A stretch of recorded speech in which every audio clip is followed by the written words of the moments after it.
অনেকদিন ধরে আমার খুব ঘুরতে যেতে ইচ্ছে করছে, সেই জন্য আমরা হঠাৎ করে সেদিন প্ল্যান করলাম যে আমরা সবাই মিলে যাব, তো রোমের ভার্টিকান সিটি দেখতে যাব।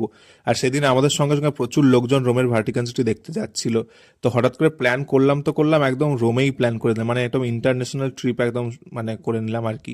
যাই হোক, আমরা রোমের ভার্টিকান সিটি কাছাকাছি এসেই গেছি। দেখতে পাচ্ছ সেদিন আমাদের সঙ্গে সঙ্গে প্রচুর লোকজন গিয়েছিল ভার্টিকান সিটি দেখতে। আর এই হচ্ছে ভার্টিকান সিটি। দেখে নাও, তোমরাও দেখে নাও, তোমরাও নিশ্চয়ই ফার্স্ট টাইমই দেখছো ভার্টিকান সিটি। আমিও যেমন প্রথমবার দেখছি। তো যাই হোক, জোকস পার্ট, এবারে সিরিয়াস হয়ে বলি। তো ব্লগটা শুরু করা যাক। আমরা সেদিন গিয়েছিলাম হচ্ছে খঞ্চির KSS ক্লাবের এই বছরের জগদ্ধাত্রী পুজো দেখতে। আর এই বছর ওদের থিম ছিল হচ্ছে রোমের ভার্টিকান সিটি, যেটা এর আগে তোমরা কলকাতাতে শ্রীভূমি ক্লাব বা এর আগে অন্যান্য অন্য জায়গায়ও দেখে নিয়েছো।